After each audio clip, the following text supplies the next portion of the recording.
దేవుని ఘనమైన నామమునకు స్తోత్రములు.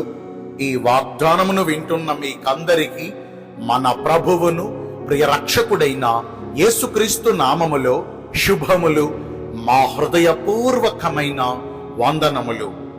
ఈరోజు మీ కొరకైన దేవుని వాగ్దానము యోబు గ్రంథము 42వ అధ్యాయము 12వ వచనము.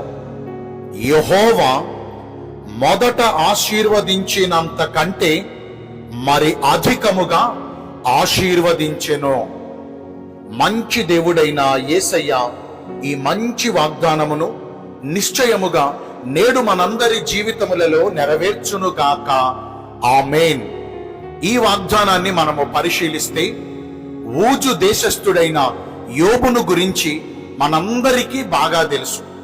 అతడు ఒకానొక సమయమందు బహు ఐశ్వర్యవంతుడుగాను, ఆస్తిపరుడుగాను, అదృష్టవంతుడిగాను ఎంచబడిన వాడై తూర్పు దిక్కున ఉన్న దేశములన్నిటిలోకెల్లా అతని కంటే ఆస్తిపరుడైన వాడు ఒక్కడ కూడా లేడు అన్నంత మంచి పేరును పొందుకున్నాడు. అతనికి వేల కొలదిగా పశు సంపద, వందల కొలదిగా మనుష్యులు, పనివారు, 10 మంది బిడ్డలు, ఇంకా మంచి అధికారము, మంచి ఆరోగ్యము, ఇక ఒకటేంటి రెండేంటి అన్ని విషయాల్లో యోబు బహుగా ఆశీర్వదించబడ్డాడు. అతడు భక్తి కూడా ఎంతో క్రమముగాను ఎంతో చక్కగాను చేసేవాడు. అయితే ఒకానొక దినమందు ఊహించని పరిణామాలు యోబు జీవితంలో ఎదురయ్యి తనకు కలిగిన పనివారందరూ చనిపోయారు. తాను కనిన తన 10 మంది బిడ్డలు చనిపోయారు. తాను కష్టపడి సంపాదించిన యావదాస్తిని ఒక్క రోజులో కోల్పోయాడు.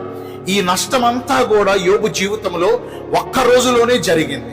సహజంగా ఏదైనా ఒకటి మనము సంపాదించిన దానిలో కొద్దిగా కోల్పోతే మనము మళ్ళీ తిరిగి కోలుకోలేము. కానీ తాను సంపాదించిన యావదాస్తిని, తన పనివారిని, తన బిడ్డలందరినీ, తనకున్న సమస్తాన్ని కూడా ఒక్క రోజులో యోబు కోల్పోయినప్పటికీ ఇంకా ధైర్యమును వీడక అలాగునే భక్తి చేశాడు. చివరికి జరిగిందేంటో తెలుసా?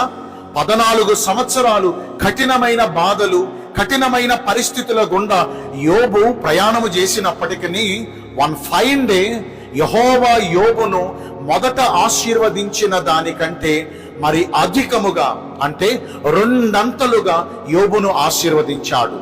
అంటే మొదట యోబు ఎంత ఆస్తిని కలిగి ఉన్నాడో, మొదట యోబు ఎంతమంది పనివారిని కలిగి ఉన్నాడో, ఇప్పుడు దాని అంతటికి రెట్టింపు ఆస్తిని, రెట్టింపు సమస్తాన్ని యోబు యెహోవా ద్వారా పొందుకున్నాడు.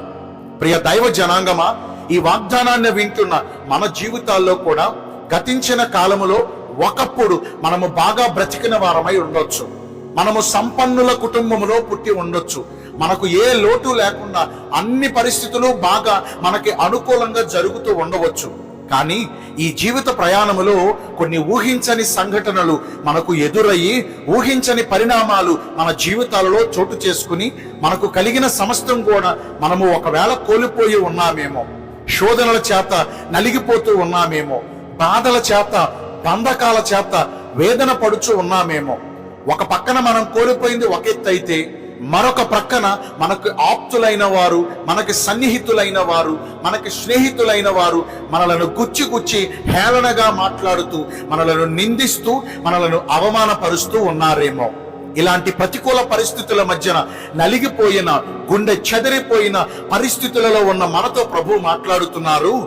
యోబును ఒకప్పుడు ఆశీర్వదించిన దేవుడు, యోబును పరీక్షించుట కొరకు తనకున్న సమస్తమును తీసుకున్న దేవుడే యోబు భక్తిని మెచ్చుకుని ఇప్పుడు యోబు కోల్పోయిన వాటన్నిటికంటే 2 అంతలు అధికమైన ఆశీర్వాదాలు యోబు జీవితంలో దయచేశాడు.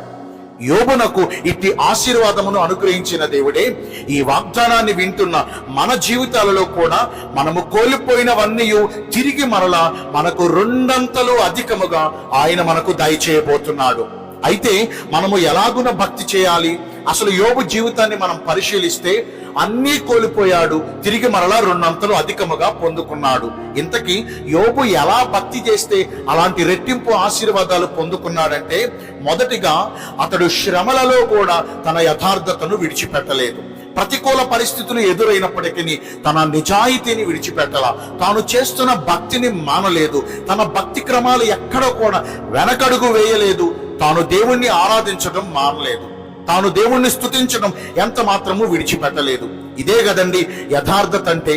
కాస్త ప్రతికూల పరిస్థితులు ఎదురైతే, కాస్త సమస్యలు ఎదురైతే మనము దేవుణ్ణి నిందించడం మొదలు పెడతాం. దేవుడు నాకు అన్యాయం చేశాడు అని మాట్లాడటం మొదలు పెడతాం. వాస్తవానికి దేవుడు అన్యాయం చేసేవాడా? సర్వశక్తుడు దుష్కార్యము చేయుట తగిన పనేనా? నరుల క్రియలకు తగినట్లుగానే ఆయన వారికి ఫలమును దయచేస్తాడు. మన జీవితాలలో మనం ఏది పొందుతున్నామో, కష్టాలు అనుభవిస్తున్నామా, అది మన క్రియల ఫలితమే. శ్రమల గుండా వెళుతున్నామా, అది మన క్రియల ఫలితమే. నష్టపోతున్నామా, అది మన క్రియల ఫలితమే. మనము ఏదైనా ప్రతికూల పరిస్థితుల మధ్యన వెళుతున్నప్పుడు దేవుడు నాకు అన్యాయము చేశాడన్న మాట ఎప్పటికీ మన నోటి వెంట రానివ్వద్దు. యోబుకు కలిగిన శ్రమలలో, శోధనలలో యోబు తన నోటి మాట ద్వారా ఎప్పుడు ఎన్నడూ ఒక్కసారైనా పాపం చేయలేదు, దేవుడు నాకు అన్యాయం చేశాడు అనలేదు. అదేనండి తన యథార్థత. ఇక రెండవదిగా మనం పరిశీలిస్తే అతడు న్యాయమును తప్పలేదండి. సమస్తం కలిగినప్పుడు ఎలా న్యాయమైన ప్రవర్తన కలిగి ఉన్నాడో, అన్ని కోల్పోయిన తర్వాత కూడా అదే న్యాయమైన ప్రవర్తన కలిగి ఉన్నాడు. తన న్యాయమైన ప్రవర్తనే తన రెండంతల ఆశీర్వాదానికి కారణమైంది. ఇంకా ఆ తర్వాత మనం పరిశీలిస్తే అతడు యెహోవా దేవుని యందు భయభక్తులను కలిగి చెడుతనమును విసర్జించాడు. దేవుని యందు భయభక్తులే కలిగి ఉన్నాము అనుకుంటున్నాం కదా, మనం చేస్తున్న చెడ్డ పనులు, మనం చేస్తున్న పాపిష్టి పనులు, మనలో ఉన్న అతిక్రమాలు, మనలో ఉన్న అవిధేయతలను విడిచిపెట్టగలుగుతున్నామా? దేవుని యందు భయభక్తులు కలిగి ఉన్నాం, దేవుణ్ణి ఆరాధిస్తున్నాం, దేవుణ్ణి సేవిస్తున్నాం, దేవుని మందిరాలకు వెళుతున్నాం అనుకుంటున్నాం, కానీ మన పాపాన్ని ఏమైనా విడిచిపెట్టగలుగుతున్నామా?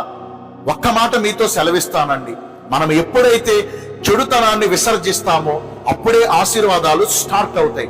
యోబు ఇలాగున భక్తి చేశాడు కాబట్టి తాను ఒకనొక సందర్భములో సమస్తము కోల్పోయినా తిరిగి మరలా యోబును దేవుడు జ్ఞాపకం చేసుకుని రెండంతల అధికమైన ఆశీర్వాదాలు యోబు గారికి దేవుడు దయచేశారు. నేటి నుంచి మనము కూడా అలాగున ప్రవర్తిద్దాము.